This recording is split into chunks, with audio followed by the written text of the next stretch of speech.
கடகம். இந்த கடக ராசி கடக லக்னம் இவங்க பாத்தீங்க அப்படின்னா சந்திரன் அந்த இடத்துல ஆட்சியா இருக்கு. அப்ப சந்திரன் ஆட்சியா இருக்கும்போது இவங்களுக்கு மன தைரியம் அதிகம். அதே மாதிரி மனசு சரியில்லைன்னா மட்டும்தான் இவங்களுடைய உடம்பு படுக்கும். உடம்பு சரியில்லைன்னா கூட மனசு நல்லா இருந்தா எந்திரிச்சு வேலை செய்ய ஆரம்பிச்சிருவாங்க. எப்பவுமே அந்த மனோ தைரியத்தை மட்டும் இந்த கடக ராசிக்காரங்க கடக லக்னத்துல பிறந்தாங்க விடக்கூடாது. ஏன்னா சந்திரன் தான் அந்த இடத்துல மெயின். செவ்வாய் அந்த இடத்துல நீசமாயிரு. அப்ப தைரியத்தை இழந்தாங்க அப்படின்னா, ஏன்னா செவ்வாய் கடகத்துக்கு எத்தனாம் இடங்க? 5ஆம் இடம். தைரியத்தை இழந்தாங்க அப்படின்னா எல்லாமே மனசு ரீதியா பாதிக்கப்பட்டுருவாங்க. மனசு ரீதியா பாதிக்கப்பட்டு அங்க தொழில் பாதிக்கப்படும், கௌரவம் பாதிக்கப்படும்.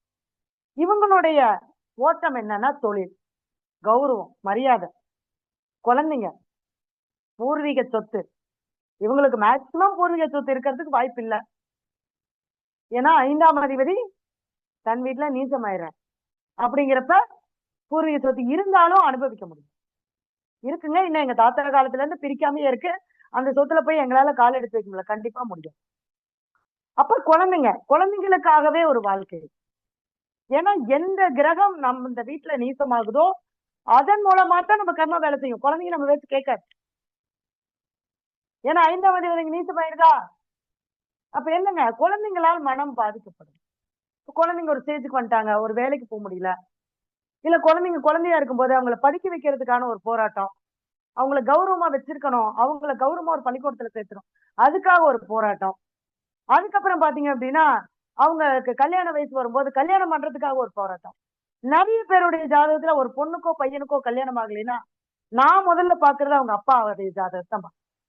ஏன்னா அவங்களுக்கு 5ஆம் இடம் பாதிக்கப்பட்டிருந்தா அந்த பொண்ணுக்கோ பையனுக்கோ கல்யாணம் ஆகாது. இவங்களுக்கு எத்தனை பரிகாரம் பண்ணிட்டு வந்தாலும் சரி, எல்லா கோயிலுக்கும் போயிட்டு வந்துட்டேன், எல்லா பரிகாரம் பண்ணிட்டு வந்துட்டேன், ஆனா அங்க அப்பாவுக்கு 5ஆம் இடம் பாதிக்கப்படும்.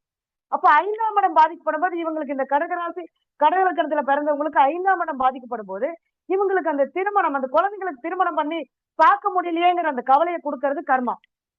அப்ப அவங்க ஜாதகத்துல 7ஆம் இடம் நல்லா இருக்கு, எல்லாமே நல்லா இருக்கும். ஆனா ஏதோ ஒரு விஷயம் அந்த இடத்துல சூட்சமமா மைனஸ் ஆயிடுச்சு.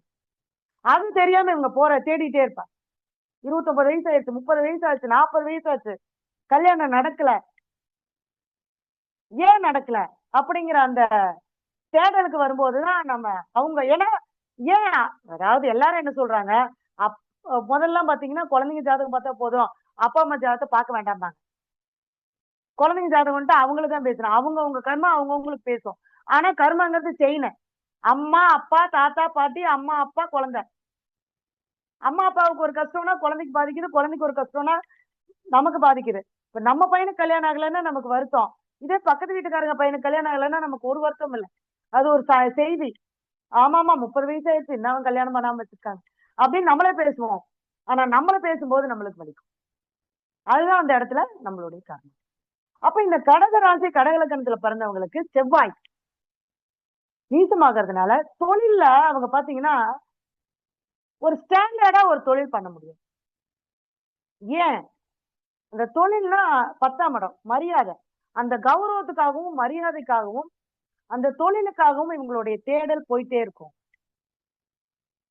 அடுத்தது அந்த இடத்துல குரு உச்சமாகுது. 6 9ஆம் அதிபதி பாக்கியஸ்தானாதிபதி உச்சம். ஒரு வகையில புண்ணியம் பண்ணவங்க கடகராசி கடக லக்னத்துல பிறந்தவங்க. ஏன்னா ராமர் கடக லக்னத்துல தானே பிறந்தாரு.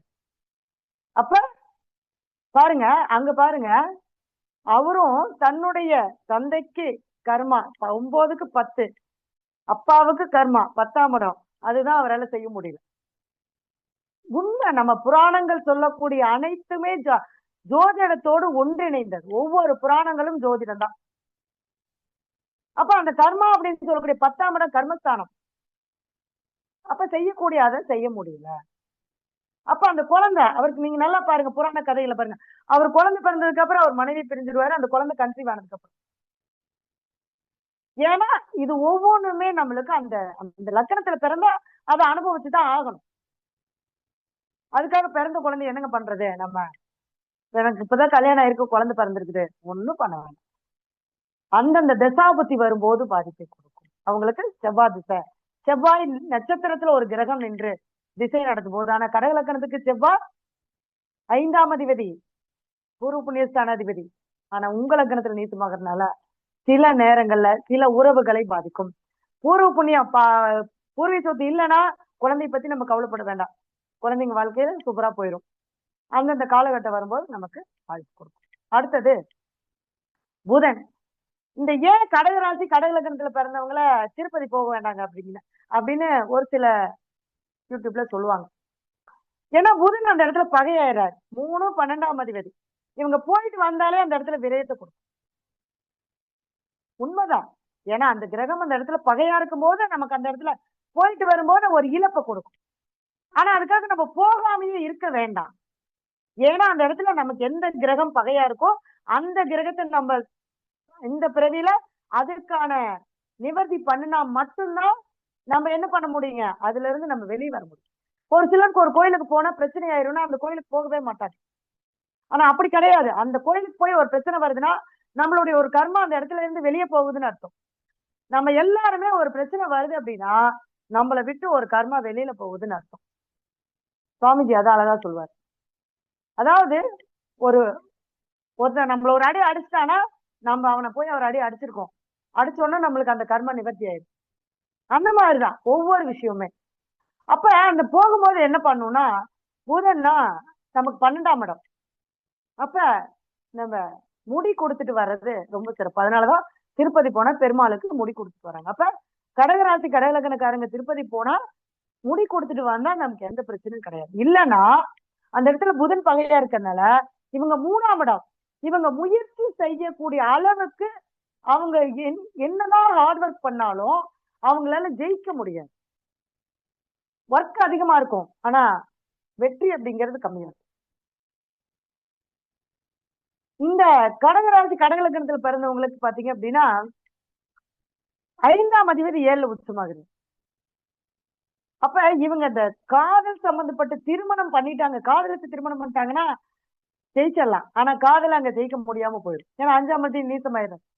ஆனா இது இந்த மாதிரி சில இது வந்து பாத்தீங்கன்னா அவங்க ஓடி போய் கல்யாணம் பண்ணிக்கிறது இந்த மாதிரி அந்த கௌரவ குறைச்சல். ஏன்னா 10ஆம் இடம் ஆல்ரெடி நமக்கு அது நீசம் இல்லையா, அப்ப காதனால ஒரு கௌரவ குறைச்சல் எடுத்தாங்கன்னா இவங்க வாழ்க்கை நல்லா இருக்கும். இதையே லவ் மேரேஜ் அரேஞ்ச் மேரேஜ் பண்ணத்தான் பஞ்சாயத்து வந்துடும். இது நிறைய ஜாதகங்கள்ல நான் பார்த்திருக்கேன். நம்ம லவ் பண்ணிட்டோம் இருந்தாலும் பெற்றவங்க பார்த்து நம்ம கௌரவத்துக்காக ஏன்னா விதி தீர்மானிக்கப்பட்டதை நம்ம எதிர்த்து செயல்படும் போது கண்டிப்பாக அதனுடைய வேலையை அது செஞ்சே தீரும். குழந்தை பிறந்ததுக்கு அப்புறம் லவ் பண்ணி கல்யாணம் பண்ணி எத்தனையோ பேர் பிரிஞ்சிருக்காங்க. ஏன்னா அந்த இடத்துல அவங்களுக்கு அந்த அந்த காதல் அப்படிங்கிற விஷயத்த இப்படிதான் திருமணம் நடக்கணும், இப்படிதான் திருமணம் பண்ணணும். அதை மீறி நம்ம செய்யும்போது அதுக்கான கர்மாவை நம்ம அனுபவிக்கிறோம். அடுத்தது சனி.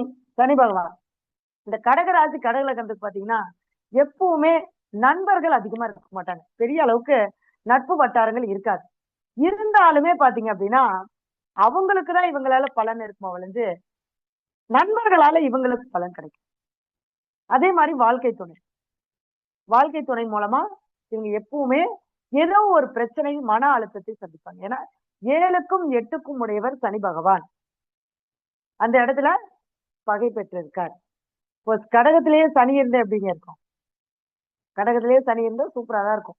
அவங்க வாழ்க்கையில அவங்க அந்த வாழ்க்கை துணை மூலமாக நிறைய அவமானங்கள் கெட்ட பேர் சந்திக்கிறது. என்னதான் வாழ்க்கை துணைக்கு திருப்தி பண்ணாலும் சாட்டிஸ்ஃபைட் ஆக மாட்டாங்க. ஏன்னா இந்த கடகலக்கணத்தை பொறுத்த அளவுக்கு பார்ட்னரு கடகராசி பொறுத்த அளவுக்கு பார்ட்னரு தொழில சேர்ந்து செய்யறது இந்த விஷயத்த வச்சுக்கவே கூடாது. ஏன்னா 7ஆம் அதிபதி 10ஆம் இடத்துல நீசமாறார். அப்ப பார்ட்னர் போட்டு தொழில் பண்ண முடியும். இவங்களுக்கு பொறுத்த அளவுக்கு 6ஆம் அதிபதி உச்ச ஒருத்தர் வேலைக்கு போயிட்டா பிரச்சனையே இல்லைங்க. அது உள்ளூர்ல இருக்கக்கூடாது, வெளியூர் வேலைக்கு போயிடும். வெளியூர் வேலை ஆனா இவங்க வேலைக்கு போவாங்கன்னா போக மாட்டாங்க. ஏன்னா இவங்களுடைய கர்மாவே என்ன, தொழில் பண்ணித்தான் அந்த தொழில் மூலமாகத்தான் இவங்களுக்கு பிரச்சனை கொடுக்கணும். திறமை இருக்கும், அறிவு இருக்கும். இவங்க ஒரு கம்பெனிக்கு போனாங்கன்னா ஒரு 50,000 ரூபாய் சம்பளம் வாங்குவாங்க, ஆனா போக மாட்டாங்க. ஏன்னா அந்த திறமையும் அறிவையும் அடுத்தவங்களுக்கு பயன்படுத்தும் போதுதான் இவங்க குரு இவங்க லக்னத்துல உச்சமாக்குறாங்க. ஆனா போக மாட்டாங்க, போனாதான் ஜெயிக்கலாம். அப்ப அந்த தொழில் சார்ந்த விஷயங்கள், ஏன்னா சனி பகவானும் 10ஆம் இடத்துல நீச்சமாயிரு அப்படிங்கிறப்ப அந்த தொழில் சார்ந்த பிரச்சனைகள் இந்த கடகராசி கடகலக்கணத்துக்கு எப்பவுமே இருந்துகிட்டே இருக்கும். இங்க சந்திரன் ஆட்சி பெற்றிருக்கிறதுனால இந்த கடகராசியில பிறந்தவங்க ராமேஸ்வரம் அடிக்கடி போயிட்டு வரணும். கடகராசி கடகலக்கணத்துல பிறந்தவங்க ராமேஸ்வரம் அடிக்கடி போய் கடல் தண்ணியில குளிச்சுட்டு வரணும். இவங்க எப்பவுமே அந்த தண்ணி ஆறு, நதி இந்த மாதிரி ஓடுற தண்ணியில, கடல்ல இந்த மாதிரி இடங்கள்ல மாசத்துல ஒரு முறையாவது இவங்க குளிச்சுட்டு வரும்போது இவங்களுக்கு அதனுடைய அந்த செவ்வாய்ன்னு சொல்லக்கூடிய அந்த உடலில் ரத்த ஓட்டம் சீராகும். இவங்களுக்கு ஏற்க பாத்தீங்கன்னா பிரச்சனையே ரத்த ஓட்டமாவே இருக்கும். உனக்கு ஹை பிரஷரா இருக்கு, இல்லைன்னா லோ பிரஷரா இருக்கு. அப்ப அந்த ஏன்னா அது குறிப்பிட்ட காலகட்டத்துக்கு அப்புறம் வந்தே தானே தீரும். அது அந்த ஒரு 40 வயசுக்கு மேல அந்த செவ்வாய் புத்தியோ செவ்வாய் அந்தரமோ இதெல்லாம் வந்தா கூட அந்த நேரத்துல அது வரும். அது வந்தோன்னா அது உடம்புல நமக்கு பர்மனண்டா தங்கிக்கும். ஏன்னா அந்த சில விஷயங்கள் நம்ம அதை இது பண்ணிக்கணும். அப்ப அந்த கடல் தண்ணியில குளிச்சுட்டு வர்றது இந்த மாதிரியான விஷயங்கள் எல்லாமே அவங்க பண்ணிட்டு வரணும். அதுலயும் மெயினா பாத்தீங்கன்னா இந்த கடகராசி கடக லக்னத்துல பிறந்தவங்க திருச்செந்தூர்ல முருகன் வந்து செவ்வாயாவும் இருக்காரு, சுக்கரனாவும் இருக்காரு, குருவாவும் இருக்காரு. அப்ப இவங்க இந்த ஆடி மாசத்துல குருவா இருக்கக்கூடிய மாசத்துல குருவா இருக்கிறது ஆடி மாசத்துல, செவ்வாயா இருக்கிறது கார்த்திகை மாசம் கடைசிக்கு போயிடணும், சுக்கரனா இருக்கிறது பங்குனி மாசத்துல. இந்த 3 மாதங்கள்ல திருச்செந்தூர் போயிட்டு கடல்ல குளிச்சுட்டு வந்தீங்க அப்படின்னா உங்களுக்கு அந்த பொருளாதாரம், தொழில் இது சார்ந்த விஷயங்கள் எல்லாமே சிறப்பா. ஏன்னா இங்க 2ஆம் அதிபதி சூரியனும் நாள்ல போய் நீத்து போயிடுறாரு. இப்ப எவ்வளவு பணம் சம்பாதிச்சாலும் வீட்டுக்குள்ள பாத்தீங்கன்னா 10 பைசா இருக்காது. ஏன்னா 4ஆம் இடங்கிறது வீடு. 2ஆம் அதிபதி வீட்டுக்குள்ள வச்சிருக்கவே கூடாது. மொத்தத்துல கையில வாங்கின பையில போடல, காசு போன இடம் தெரியல அப்படின்னு நம்ம கையில வாங்குறதும் தெரியாது, போறதும் தெரியாது. அதாவது சித்திரை, வைகாசி, ஆனி, ஆடி இந்த 4 மாதங்கள்ல செவ்வாய் அதாவது குருவாகவும், ஆவணி, புரட்டாசி, ஐப்பசி, கார்த்திகை இந்த 4 மாதங்கள்ல செவ்வாய் ஆகவும், மார்கழி, தை, மாசி, பங்குனி இந்த மாதங்கள்ல சுக்கிரனாவும் அவருடைய அந்த தன்மைகள் இருக்கும்.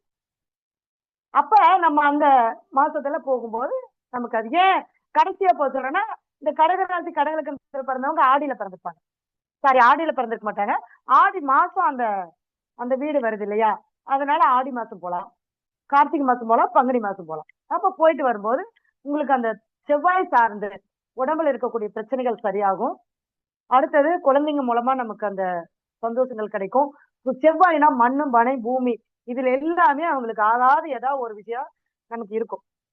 ஏன்னா அந்த என்னதான் கடகராசி கடகலகத்துக்கு சுக்கிரன் 4ஆம் இடத்துல ஆட்சி பெற்றிருந்தாலும் அவர் பாதகம் ஆயிடுறாரு. அவங்க நினைச்ச மாதிரி ஆசைப்பட்ட மாதிரி ஒரு வீடு அப்படிங்கிறது அவங்களுக்கு அமையறது பெரிய கஷ்டங்க.